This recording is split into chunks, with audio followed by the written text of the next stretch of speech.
Quand on commence le sabbat du Seigneur, les Hébreux ont un chant qui m'a marqué quand j'étais un peu plus jeune. Evenu shalom alechem, c'est l'expression hébraïque qui veut dire que le sabbat nous apporte la paix. Et comme je suis tellement content que nous soyons ensemble, j'aimerais que nous puissions chanter ce chant. Vous connaissez? On peut essayer de le chanter ensemble? Evenu shalom alechem, nous vous annonçons la paix, nous vous annonçons la joie, nous vous annonçons l'amour. Et puis on va dire, Seigneur, merci de ce que nous soyons là ce soir. Parce que nous sommes contents d'être dans le sabbat du Seigneur. On y va ensemble?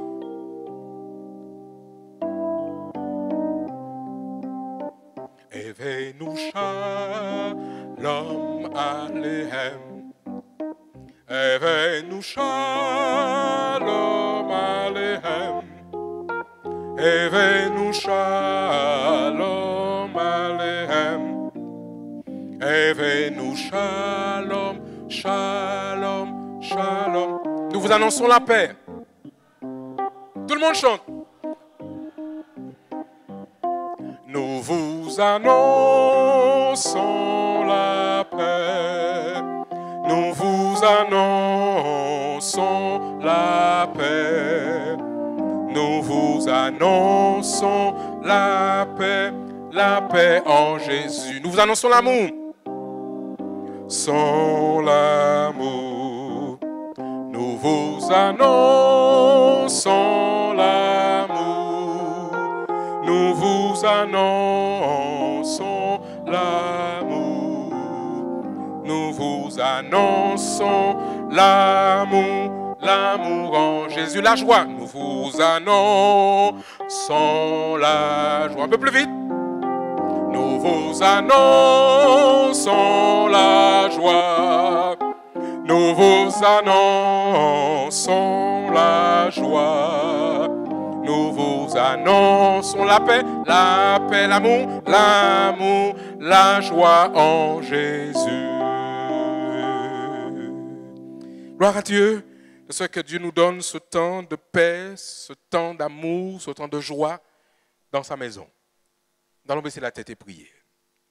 Seigneur, nous sommes ce soir dans ton église. C'est toi qui nous as conduits, tu nous as protégés. Sur le chemin, nous sommes là pour t'écouter. Viens parler à nos cœurs. Donne-nous de pouvoir être attentifs à ce que tu as à nous dire. Nous te prions, Père, au nom de Jésus et pour ta gloire. Amen. Ce soir, chers amis, nous avons intitulé la conférence « Connaître son avenir une fois pour toutes, est-ce possible ?» C'est la question que je voudrais avec vous réfléchir. Connaître son avenir une fois pour toutes, est-ce possible? Je sais que beaucoup de personnes aimeraient connaître ce qui va se passer demain matin. Pas vous? On a toujours envie de savoir. Alors, on ne sait pas, mais on a peut-être une idée. Demain, vous avez prévu de venir à l'église adorer avec nous. D'autres ont prévu d'aller faire autre chose. Qu'est-ce qui va se passer demain? Et cette question-là, c'est une question, j'allais dire, qui est légitime. Les hommes, les femmes, les enfants même ont envie de savoir ce que l'Éternel a en réserve pour nous. La Bible, je le rappelle, la Bible nous disait déjà que Dieu a préparé des choses. Dieu est un Dieu qui pense par avance et qui a déjà un projet pour chacun d'entre nous. Le texte du prophète Jérémie disait, et j'aime bien ce texte dans Jérémie 29, verset 11, « Car je connais, dit l'Éternel, les projets que j'ai formés sur vous, projets de paix, on vient de le chanter, et non de malheur, afin de vous donner quoi? Un avenir et de l'espérance. » Quand une maman accouche un petit garçon ou une petite fille, secrètement dans son cœur, elle formule un projet pour cet enfant. Je ne sais pas qu'est-ce que votre maman avait comme projet pour vous quand vous êtes né. Mais avec le projet parental, il y a aussi le projet divin. Mais nous voulons tous savoir, mais en fait, qu'est-ce qu'il a prévu pour nous et qu'est-ce qui va se passer? En fait, tout le monde veut savoir. C'est une curiosité naturelle, normale. Alors cette réalité, ce besoin de savoir, crée une situation où le monde va maintenant proposer aux hommes des réponses en disant « Nous avons la capacité de vous annoncer ce qui arrivera demain. » Et vous avez sans doute déjà rencontré des gens qui vous disent « Je peux te dire ce qui se passera dans 3 mois. Je peux te dire si tu auras ton baccalauréat ou pas.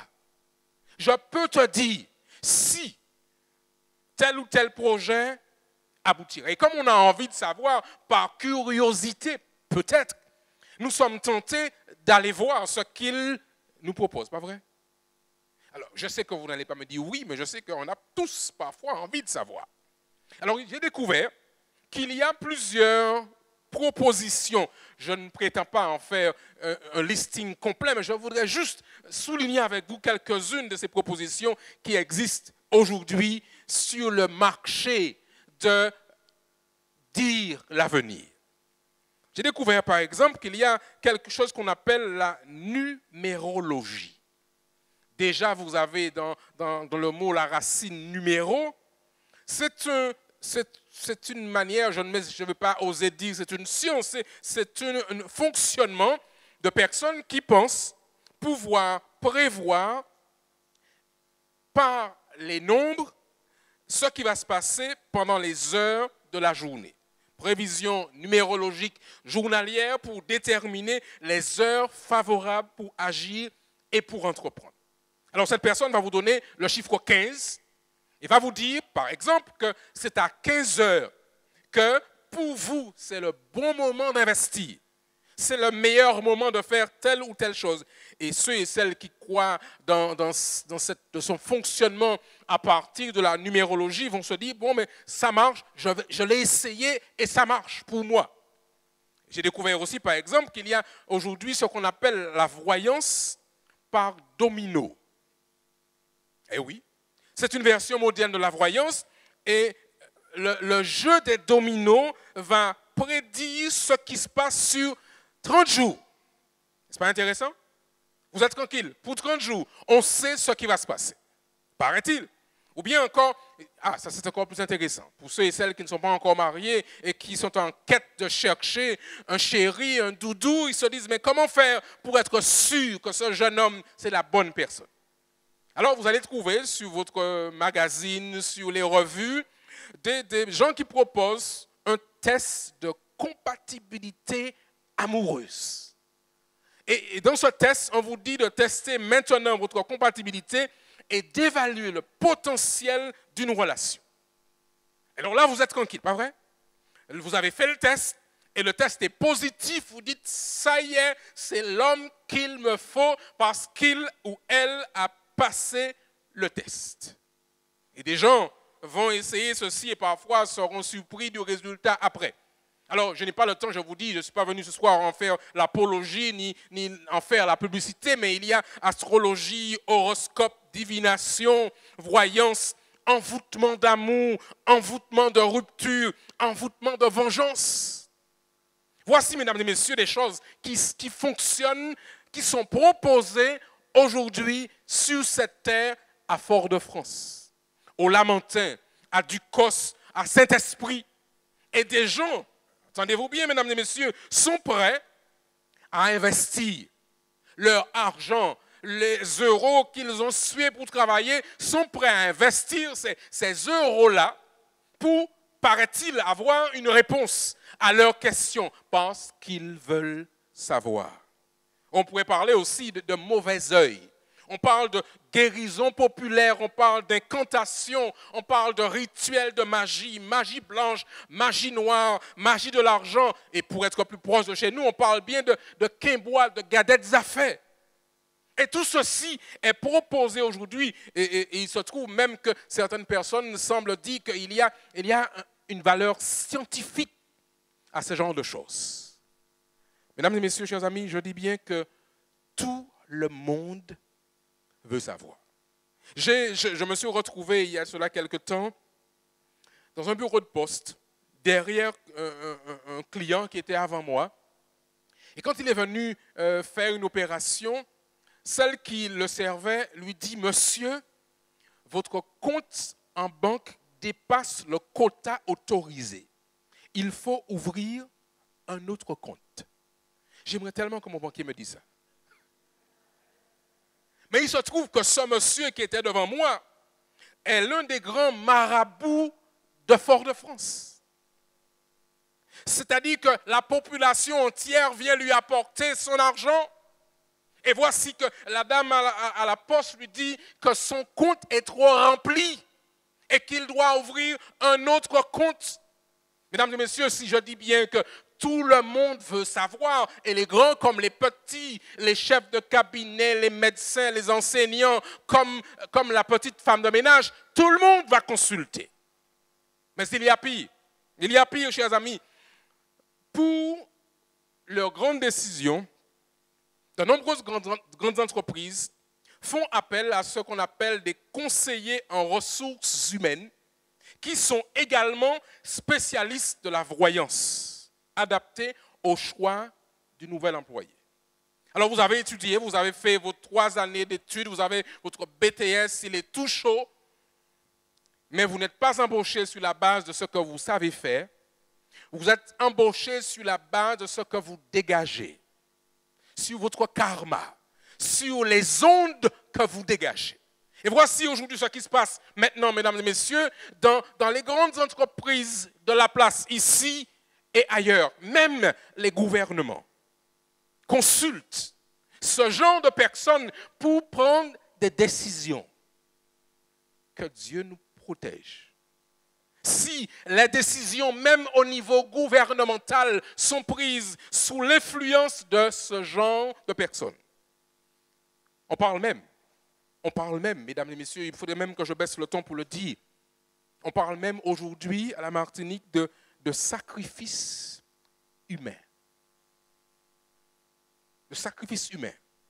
En effet, parce qu'on veut savoir, parce qu'on veut obtenir, on veut avoir des réponses, alors on se donne les moyens d'y arriver. Et pourtant, mesdames et messieurs, et pourtant, le Dieu créateur du ciel et de la terre avait dit autre chose. À côté de tous ces marchands de sable, comme je les appelle, l'Éternel a un plan merveilleux pour vous et pour moi. En plus, le plan du Seigneur est gratuit. Le don gratuit de Dieu, c'est la vie éternelle en Jésus-Christ, notre Sauveur. Il dit, venez à moi, vous tous qui êtes fatigués et chargés, et je, l'Éternel, vous donnerai du repos. Prenez mon joug sur vous, car mon joug est doux et mon fardeau léger.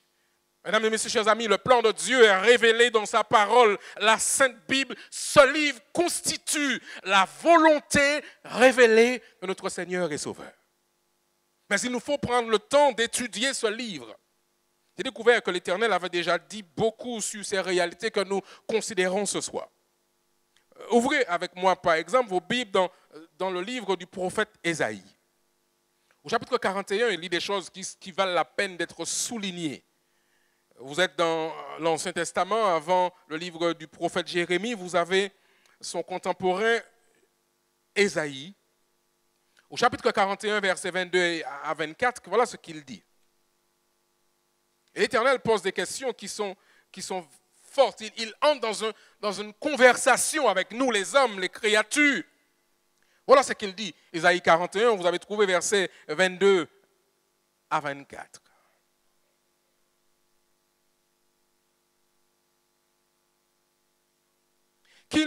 Quels sont, verset 22, qu'ils les produisent et qu'ils nous déclarent ce qui doit arriver. La suite de la phrase, quelles sont les prédictions que jadis vous avez faites? Il interroge ces hommes. Dites-le pour que nous y prenions garde et que nous en reconnaissions l'accomplissement. Ou bien, annoncez-nous l'avenir. Le verset suivant dit ceci, dites ce qui arrivera plus tard pour que nous sachions si vous êtes, Dieu pose la question des dieux, avec un petit dé s'il vous plaît. Faites seulement quelque chose de bien ou de mal pour que nous voyions et le regardions ensemble. Voici, l'Éternel pratiquement défie ces hommes, ces femmes qui prétendent annoncer l'avenir. Voici, vous n'êtes rien et votre œuvre est le néant. Et c'est une abomination de se complaire en vous. Vous avez la Bible toujours dans le livre du prophète Jérémie. Faites un saut avec moi au chapitre 47. C'est pour que vous compreniez que ce que nous vivons aujourd'hui à la Martinique et dans le monde entier, n'est pas nouveau. Depuis le temps des enfants d'Israël, il y avait déjà cette volonté d'aller consulter pour savoir ce qui doit arriver plus tard.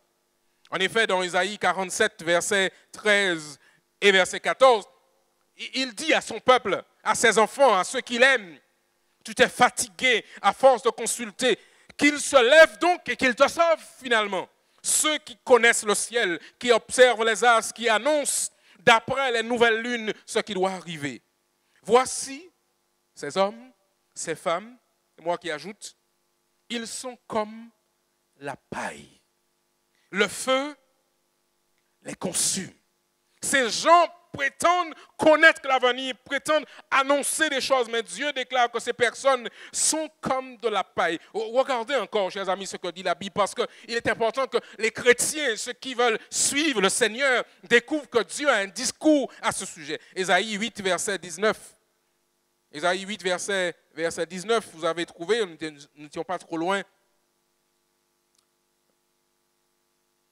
Si l'on vous dit, vous qui écoutez ce soir, consultez ceux qui évoquent les morts et ceux qui prédisent l'avenir, ceux qui poussent des sifflements et des soupirs.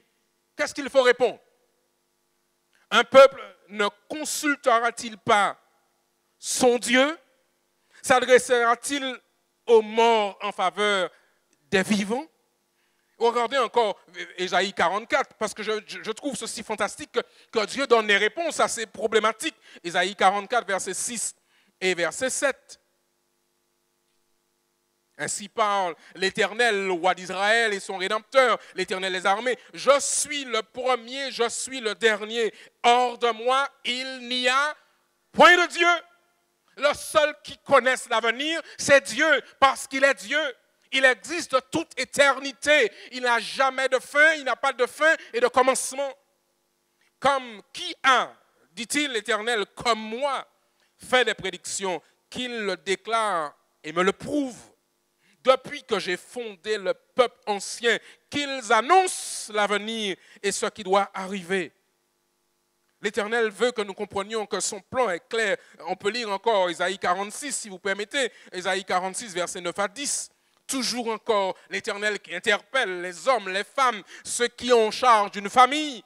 Ésaïe 46, verset 9 et verset 10. Souvenez-vous de ce qui s'est passé dans les temps anciens. Car je suis Dieu et il n'y en a point d'autre. Je suis Dieu et nul n'est semblable à moi. Verset 10. J'annonce, lui Dieu, dès le commencement ce qui doit arriver et longtemps d'avance ce qui n'est pas encore accompli. Je dis et mes arrêts subsisteront et j'exécuterai toute ma volonté. Mesdames et messieurs, chers amis, Dieu nous dit par avance ce qui doit arriver. Dans le livre d'Amos, il dit « L'Éternel ne fait rien sans avoir révélé ses secrets à ses serviteurs, les prophètes. » Mesdames et messieurs, ce soir, vous êtes père de famille, vous êtes mère de famille, vous êtes grand-mère, vous êtes tante, et parfois on a envie d'aller consulter pour sa famille. On a envie de pouvoir ouvrir le voile et de savoir ce qu'il y a derrière. L'Éternel parle à son peuple ce soir. L'Éternel déclare aujourd'hui dans Deutéronome 18, verset 10, ce verset que je vous invite à souligner, à marquer et à relire quand vous allez rentrer à la maison ce soir. Deutéronome 18, verset 10 à 12. Ces versets sont tellement importants que j'aimerais que vous puissiez les dire avec moi. Que nous puissiez non seulement les entendre, mais vous entendre vous-même, que votre cerveau entende votre propre bouche. Lire ce verset. Quand vous l'aurez trouvé, on va le lire ensemble, vous l'avez à l'écran, si vous avez de bons yeux, vous pouvez le lire avec moi. Deutéronome 18, verset 10 à 12. On y va? Qu'on en trouve chez toi personne qui fasse passer son fils ou sa fille par le feu. Personne qui exerce le métier de devin, d'augure, d'astrologue d'augure, de magicien, d'enchanteur.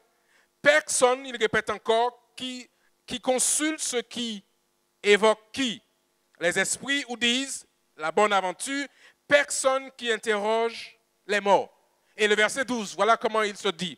Lisons ensemble, verset 12. Car quiconque fait ces choses est en abomination à l'Éternel, et c'est à cause de ces abominations que l'Éternel, ton Dieu, va chasser ces nations devant toi.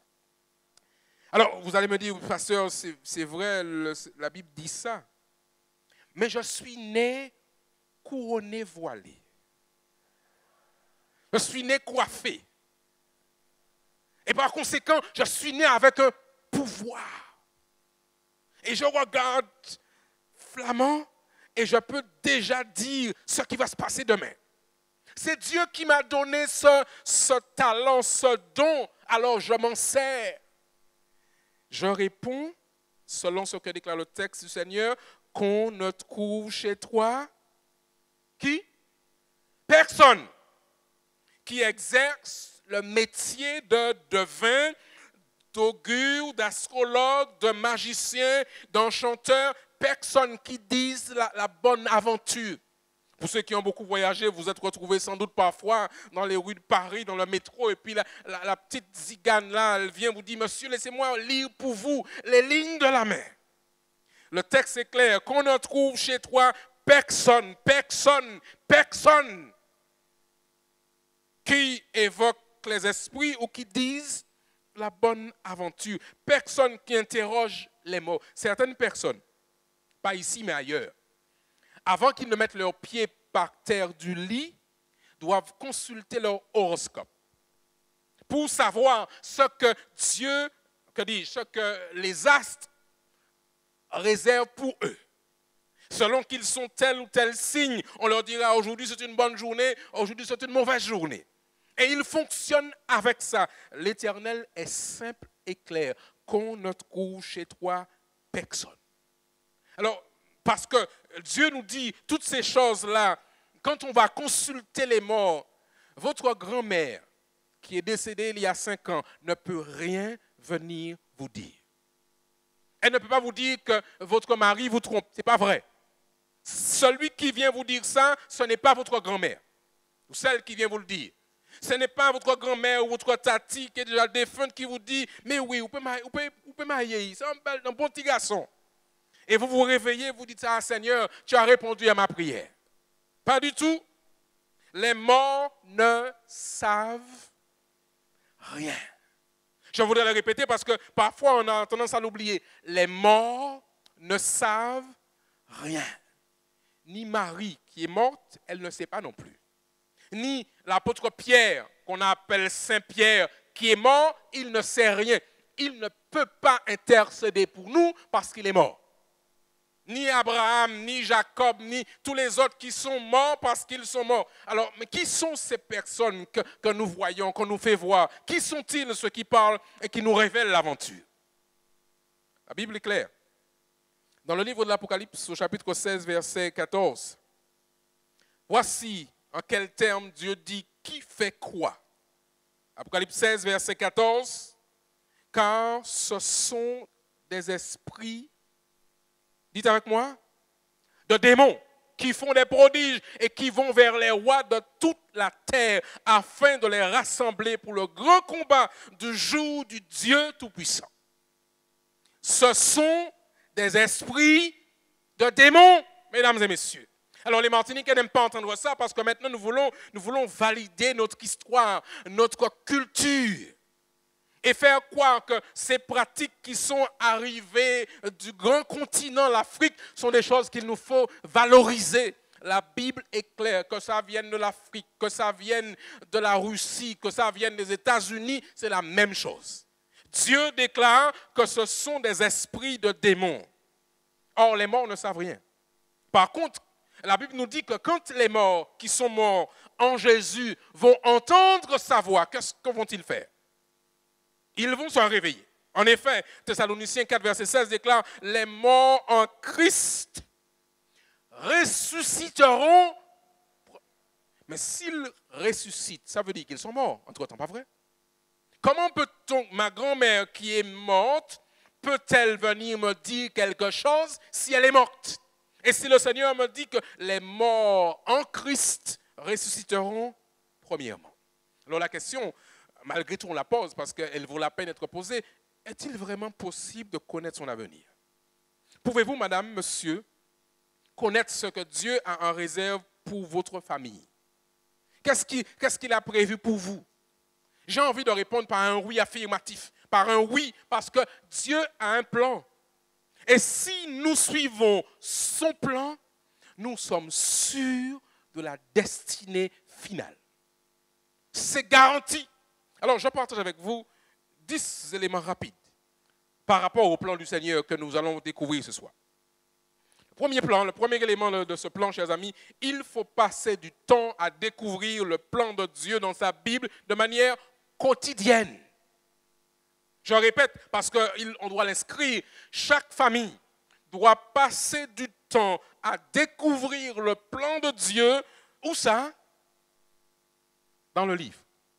Le livre de la parole de Dieu, dans la Sainte Bible, de manière quotidienne, matin, midi et soir, étudier et découvrir le plan que l'Éternel a réservé pour ses enfants.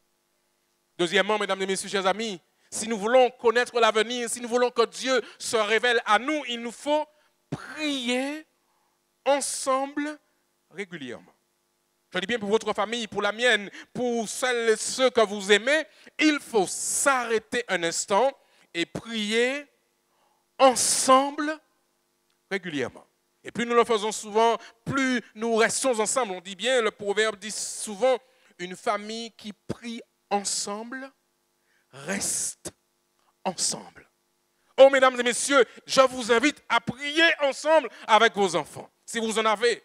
Si vous êtes marié et que vous n'avez pas d'enfants, priez avec votre mari le matin, le soir, à midi. Quand vous l'appelez au téléphone, priez avec lui. Mais si nous prions, nous allons rester ensemble parce que Dieu est celui qui nous rassemble et qui nous unit. Troisièmement, chers amis, il faut prendre au moins un repas par jour ensemble. Ça pourrait paraître surprenant. Qu'est-ce que ça vient faire là? Mesdames et messieurs, chers amis, manger ensemble constitue un élément qui va solidifier les liens de la famille, qui va faire que la famille demeure.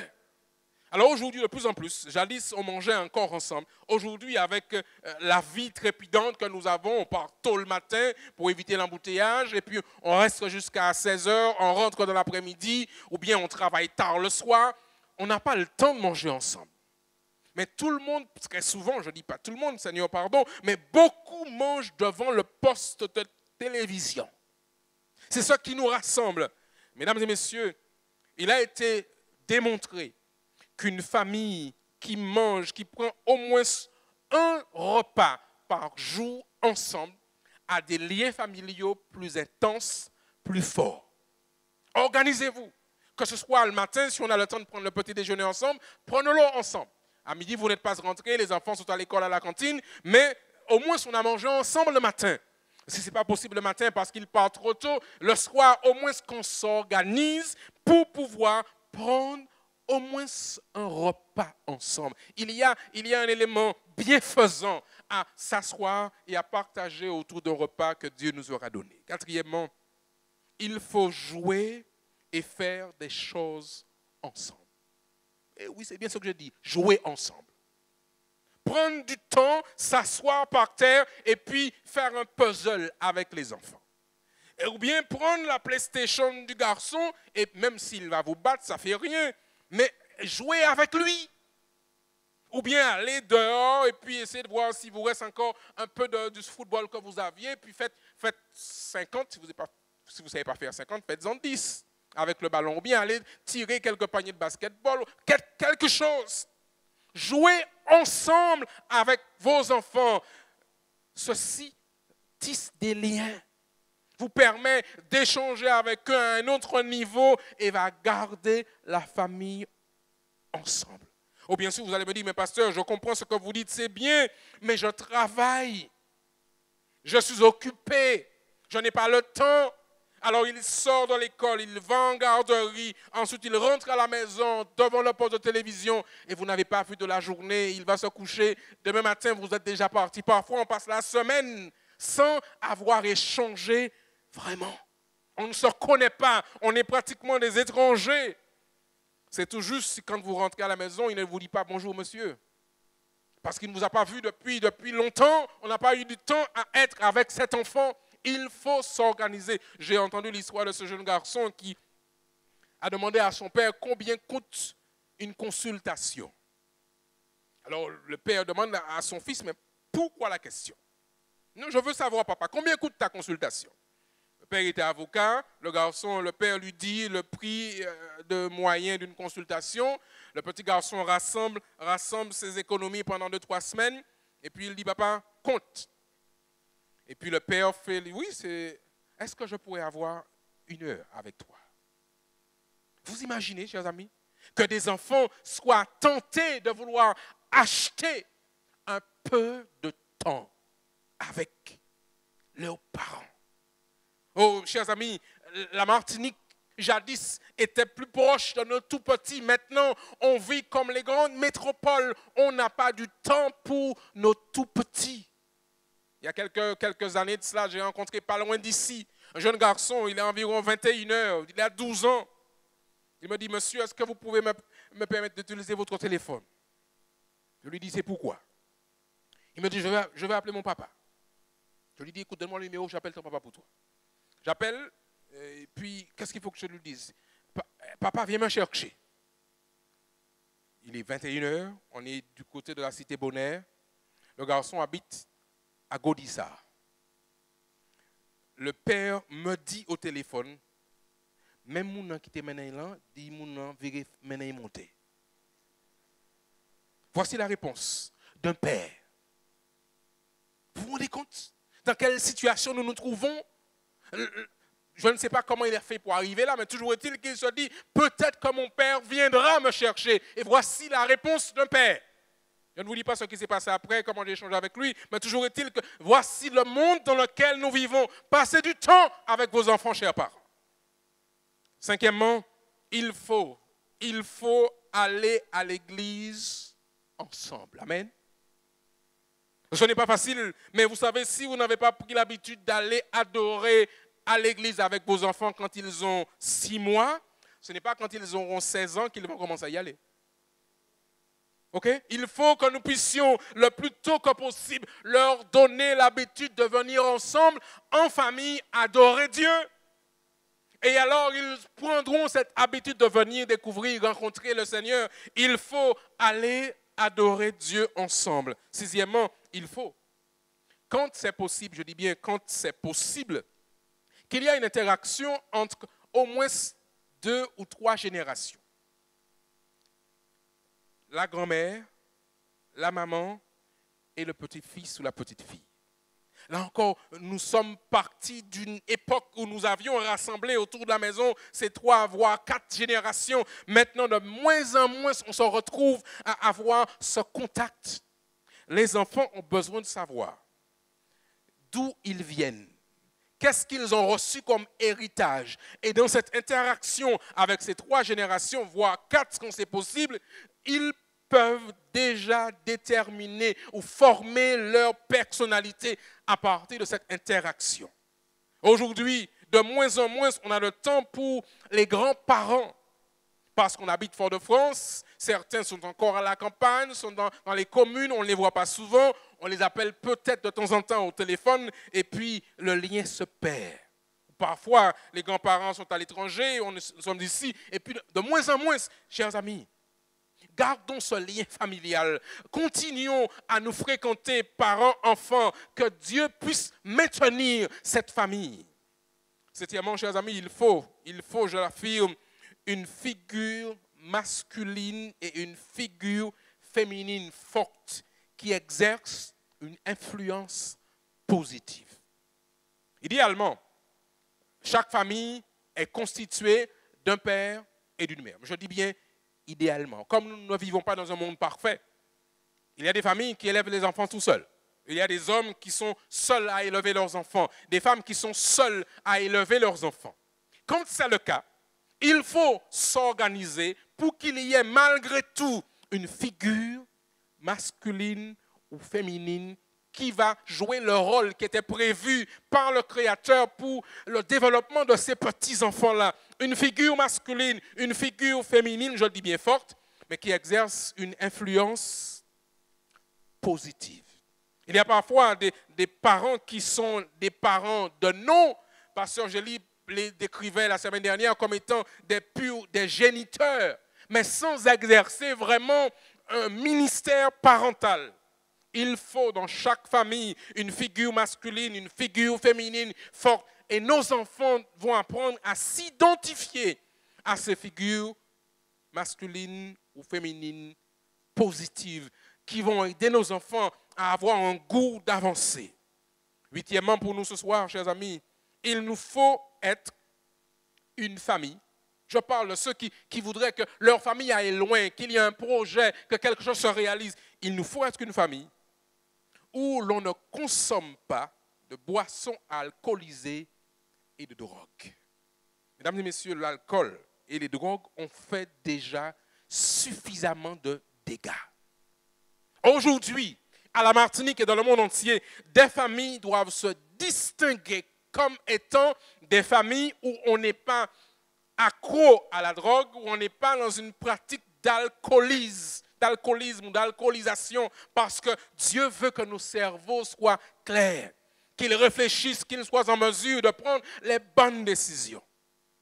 Vous savez, aujourd'hui, dans chaque famille à la Martinique, il y a, quand on regarde bien, un grand-oncle qui est alcoolique, tonton Intel. Hein, vous savez de qui je parle? Dans votre famille, dans la mienne aussi.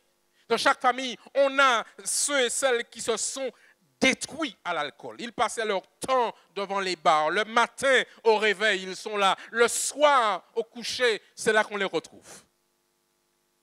Il est temps que nous puissions faire en sorte que quelque chose se passe au sein de nos familles et qu'on ne retrouve plus ces familles qui se détruisent à coups d'alcool. On a un anniversaire, un moment de détente, mais à cause de l'utilisation d'alcool, ça finit par un combat, par des choses, et puis des armes sortent, et puis après, tout le monde pleure, tout le monde est triste. Mais vous êtes celui qui a été acheter le whisky, vous avez été acheter la vodka, vous avez été acheter le rhum, parce qu'on ne peut pas s'amuser sans ça. Il est temps que nos familles comprennent que l'alcool détruit, que la drogue détruit, et qu'on n'en a pas besoin pour pouvoir se détendre sainement. Neuvièmement, pour nous ce soir, chers amis, on doit trouver à la Martinique des familles où le travail honnête, je dis bien le travail honnête, la propreté et le respect mutuel sont des valeurs sacrées. Il y a parfois, hélas, des familles où c'est pratiquement de père en fils. Et ça se voit. Il y a une lignée comme cela où on est toujours dans un chemin qui n'est pas droit. On doit trouver dans nos familles des hommes, des femmes qui veulent dire non, je veux gagner dignement mon travail. Honnêtement, gagner mon pain. Être propre, être respectueux les uns des autres, une valeur sacrée. Et la famille doit transmettre cet élément d'identification. Non, ici chez nous, on n'a pas ce genre de langage. Chez nous, on n'a pas ce genre de comportement. Chez nous, on s'habille comme il faut. Chez nous, nous sommes des gens propres. Et nous devons transmettre ceci à nos enfants au tout petit. Et finalement, chers amis, pour ceux et celles qui voudraient voir comment ça va se passer dans le futur, j'aimerais dire qu'il faut être une famille où l'on transmet une histoire et un héritage. Qu'est-ce que vous avez transmis à vos enfants? Qu'est-ce que vos parents vous ont transmis? Et qu'est-ce que vous êtes prêts à filtrer pour dire non, cette mauvaise habitude-là, elle s'arrête ici. Et puis, je voudrais que mon fils ait une attitude différente. Vous avez des gens qui se vantent disant que chez moi, dans ma lignée, on a toujours été des gens qui aiment utiliser des gros mots. C'est comme ça chez nous. Mais s'il est vrai que ça a été comme ça, grand-père était comme ça, tonton était comme ça, papa était comme ça, je dois pouvoir dire, mais Seigneur, ça s'arrête ici. Je voudrais qu'à partir de maintenant, chez moi, nous soyons une famille nouvelle. Et nous avons une histoire à transmettre. Nous avons un héritage à donner à nos enfants. Qu'est-ce que nous leur donnons? Demain matin, nous allons parler de l'aspect santé. Mais je voulais que vous considériez avec moi un texte. Il est tiré du livre de l'Exode, au chapitre 20. Dans le chapitre 20, pour ceux qui sont habitués, ils savent que nous considérons les 10 lois, les 10 paroles du Seigneur. Mais il y a un aspect des 10 commandements que nous avons souvent peu considéré. Exode, chapitre 20, et le verset 5 et le verset 6. Alors au début, l'Éternel se présente en disant « Je suis l'Éternel, ton Dieu, qui t'a fait sortir du pays d'Égypte, de la maison de la servitude. » Et puis, arrivé au verset 5, il dit ceci. « Tu ne te prosterneras point devant les dieux étrangers, comme il le disait tout à l'heure, tu ne les serviras point, car moi, l'Éternel, ton Dieu, je suis un Dieu jaloux. » Et la suite, c'est ce qui m'intéresse pour nous ce soir. Un Dieu qui punit l'iniquité des pères sur les enfants jusqu'à combien de générations? Jusqu'à la 3e et parfois la 4e génération. Donc il y a quelque part, ce qu'elle dit ici, une transmission des pratiques, des habitudes, des comportements qui vont aller de 1, 2, 3 et parfois même jusqu'à 4 générations. Et l'Éternel dit, voilà le plan, voici la loi que je mets en place. Cependant, si vous lisez avec moi la suite du verset, mais le verset 6 dit, mais qui fait quoi? Miséricorde sur combien de générations, chers amis? Jusqu'en 1000 générations. Ceux qui m'aiment et qui gardent mes commandements. Mesdames et messieurs, s'il y a une loi de transmission des tares et des comportements mauvais jusqu'à 2, 3, voire 4 générations, Dieu déclare que les bonnes habitudes, les bons comportements, les bons choix, il permet que la chose se transmette jusqu'à 1000 générations. Je pose la question, qu'est-ce que vous voulez transmettre à vos enfants? Quelle habitude, quelle pratique, quelle manière de penser, quelle manière de travailler que vous voulez donner à vos enfants, puisque Dieu déclare que ces habitudes que vous avez développées, que vous avez acquises, vous monsieur, vous madame, vont filtrer jusqu'à votre enfant, votre petit-fils parfois, va se comporter comme son grand-père, à la surprise de tout le monde. Parfois, jusqu'à 4 générations, on est surpris que brusquement, on pensait que ça s'était arrêté, et puis 4 générations plus tard, hop, ça reparaît. Et tout le monde est embarrassé. Mais par contre, Dieu dit, mesdames et messieurs, que si nous le servons, il est prêt à faire grâce et faire miséricorde jusqu'à 1000 générations. Alors ce soir, je voulais en terminant considérer avec vous un texte que j'aime beaucoup. Le livre des psaumes, au chapitre 91. Psaume fantastique. Voilà ce que Dieu nous dit ce soir. Psaume 91. La scène, j'aimerais que nous puissions même l'imaginer, la mettre en action dans nos esprits. Psaume 91, verset 1er déclare ceci, vous le connaissez pour ceux qui l'ont mémorisé quand ils étaient tout petits. Celui qui demeure sous l'abri du Très-Haut repose à l'ombre du Tout-Puissant. J'aime la scène. Il dit bien l'abri du Très-Haut. Je ne sais pas quelle est la taille de l'abri du Très-Haut. Mais comme le Très-Haut est grand, je suppose que son abri aussi est très grand, pas vrai? Donc si je me mets à l'abri du Seigneur, du Tout-Puissant, il dit, je suis reposé, je suis couvert par son ombre. Il y a un jeune homme qui avait traduit une fois le psaume 23 en créole et il disait, quand on dit je me reposais sous le Seigneur, il disait nous en bas faille tol Jésus. J'aimerais que nous soyons, vous et moi, à l'abri du Seigneur. Celui qui demeure sous l'abri du Très-Haut repose à l'ombre du Tout-Puissant. Je dis à l'Éternel, verset 2, je dis à l'Éternel, mon refuge, ma forteresse, mon Dieu en qui je me confie. Car j'aime bien ce psaume. Car c'est lui qui te délivre du filet de l'oiseleur. Ce n'est pas le gardien des affaires, ce n'est pas les points qu'on vous a donnés pour pouvoir mettre sur vous, qui vont vous protéger de quoi que ce soit. C'est l'Éternel qui protège. C'est lui qui te délivre de la peste et de ses ravages. Ce n'est pas le grésil qu'on met devant la porte ou le fer à cheval qu'on met. Ce n'est pas ça qui protège, mesdames et messieurs. C'est Dieu qui protège. Il dit encore, sa fidélité est un bouclier et une cuirasse. Tu ne craindras ni les terreurs de la nuit, ni la flèche qui vole de jour, ni la peste qui marche dans les ténèbres, ni la contagion qui frappe en plein midi, mesdames et messieurs. Voici le Dieu que nous servons. On n'a pas besoin d'aller ni à droite ni à gauche. Il dit encore que 1000 tombent à ton côté, 10 000 à ta droite, tu ne seras pas atteint, que de tes yeux seulement tu regarderas et tu verras la rétribution des méchants, car tu es mon refuge, ô Éternel. Tu fais du Très-Haut ta retraite. Mesdames et messieurs, ces paroles ne sont pas belles. Il dit au verset 10, « Aucun malheur ne s'approchera de ta tente. Aucun malheur ne t'arrivera, aucun malheur. Mais on ne peut être protégé que si on est avec le Seigneur. On ne peut pas être tantôt à gauche, tantôt à droite. Il faut être avec le Seigneur tout le temps. Aucun fléau ne s'approchera de ta tente, car il ordonnera à ses anges de te garder dans toutes tes voies. Ils te porteront sur les mains, de peur que ton pied ne heurte contre une pierre. Tu marcheras sur le lion et sur la spique, tu fouleras le lionceau et le dragon, puisqu'il m'aime, je le délivrerai. N'est-ce pas que vous aimez le Seigneur?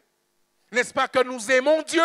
Nous le disons souvent, mais si nous aimons Dieu, si nous faisons sa volonté en tant que famille, il fait la promesse de pouvoir nous protéger, de nous garder. Il dit au verset 14 encore, verset 15, « Il m'invoquera, je lui répondrai, je serai avec lui dans la détresse, je le délivrerai, je le glorifierai, je le rassasierai de longs jours. » Et finalement quoi, chers amis?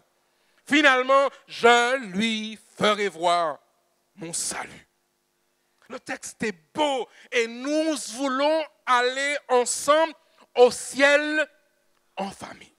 C'est là que nous allons, chers amis, au ciel en famille. Et ce soir, Dieu vous invite, madame, mademoiselle, monsieur, quelle que soit votre histoire, quel que soit votre passé, à faire le bon choix, quelle que soit votre problématique. N'écoutez pas le chant des sornettes pour aller voir personne. Allez voir Dieu, rentrez dans votre chambre, fermez la porte, parlez au Seigneur. Le Seigneur fait la promesse d'écouter, d'exaucer et de pouvoir faire en sorte qu'il puisse délivrer ses enfants. La question, nous l'avons posée, est-il possible de connaître l'avenir? Oui, c'est possible. C'est possible avec Jésus. C'est possible de suivre le Seigneur et il me dit, tu n'as rien à craindre, je vais te mener dans de verts pâturages. Si tu veux connaître le bonheur, si tu veux connaître ton avenir, laisse Jésus-Christ prendre le contrôle de ta vie. Il a un plan pour toi, il a un plan pour ta famille. Il disait, je le reprends, car je connais les projets que j'ai formés sur vous, dit l'Éternel, projets de paix et non de malheur, afin de vous donner un avenir et de l'espérance. Alors ce soir, le Seigneur nous appelle. Il nous demande de pouvoir en fait avoir cet ange gardien qui veille sur nous. Avoir en quelque sorte, comme on l'a dit aux enfants tout à l'heure, notre petit ballon qui veut dire que ma famille est protégée par le Seigneur. Ma maison est une maison où Dieu habite. Jésus-Christ est l'un des membres de ma famille. Je suis fils de Dieu, il est mon grand frère, nous sommes en famille. Alors ce soir, il appelle. Doucement, tendrement, il vous dit, il me dit, venez à moi. Marchez avec moi, avancez avec moi et vous n'aurez rien à craindre. Oh, j'aimerais tellement, chers amis, que nos familles soient protégées. Oh, j'aimerais tellement que nos familles soient à l'abri des influences du malin. Oh, j'aimerais tellement que nous puissions être sûrs que ce soir, les hommes, les femmes qui sont ici ce soir ont l'assurance que Dieu habite chez eux. Alors si vous le voulez, si vous voulez que le Seigneur vienne habiter chez vous ce soir, il faut l'inviter. Si vous voulez qu'il vienne demeurer avec vous, souper avec vous, il nous faut l'inviter. Répondre finalement au fait qu'il frappe à la porte afin que nous puissions vivre avec lui pour l'éternité. Le groupe chante pour nous ce chant. Et pendant qu'il chante, je vous invite encore ce soir, monsieur, ce soir, madame, à décider de donner votre cœur à Jésus. Doucement, tendrement, Jésus appelle. Il nous appelle, vous et moi. Patiemment, tendrement, Jésus attend le rebelle. Il vous attend. Il nous attend. Écoutez le chant. Doucement, tendrement, Jésus m'appelle, nous appelle, vous et moi.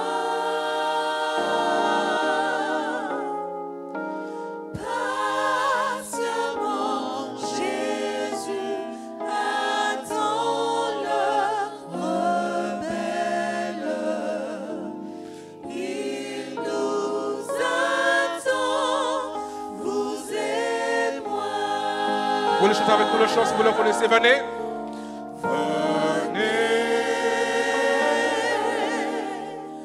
Venez à moi, travailleurs chargés, Venez à moi, dit le Seigneur. à moi. Doucement, tendrement, Jésus appelle. Venez, envoyez-les à moi. Nous allons prier ce soir avant de rentrer à la maison. Mais vous savez, chacun connaît son histoire. Chacun connaît sa vie. Il y a des gens dans cette salle qui luttent avec les forces du mal. Qui luttent parce que, en quelque part, on a transmis quelque chose, transmis un héritage. Et on voudrait être libéré. On voudrait enfin goûter à la paix que seul Jésus-Christ donne. C'est votre cas, monsieur. C'est votre cas, madame. Il n'y a pas deux chemins. Le seul chemin, c'est Jésus-Christ. Et si votre famille a besoin de retrouver la paix, le calme, le bonheur, je vous invite, monsieur, madame, à accepter Jésus-Christ. Ceux qui le souhaitent, nous allons prier. Si vous voulez vous mettre debout, demandez au Seigneur de faire pour vous ce que lui seul peut faire. Là où vous êtes, mettez-vous debout. Et dites au Seigneur de venir visiter votre famille, qu'il la protège, qu'il la bénisse et qu'il vous donne de pouvoir enfin goûter à la libération que lui seul peut donner. Nous allons chanter la dernière strophe de ce chant et puis ensuite nous allons prier et rentrer à la maison ce soir. N'hésitons plus.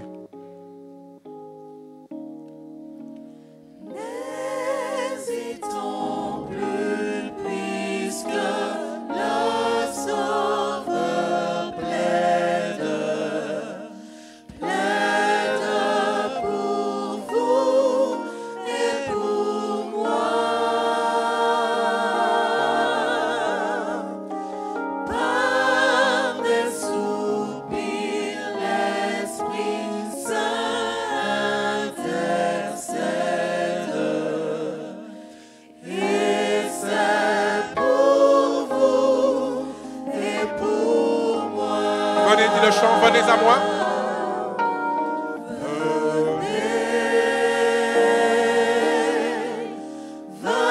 Venez à moi,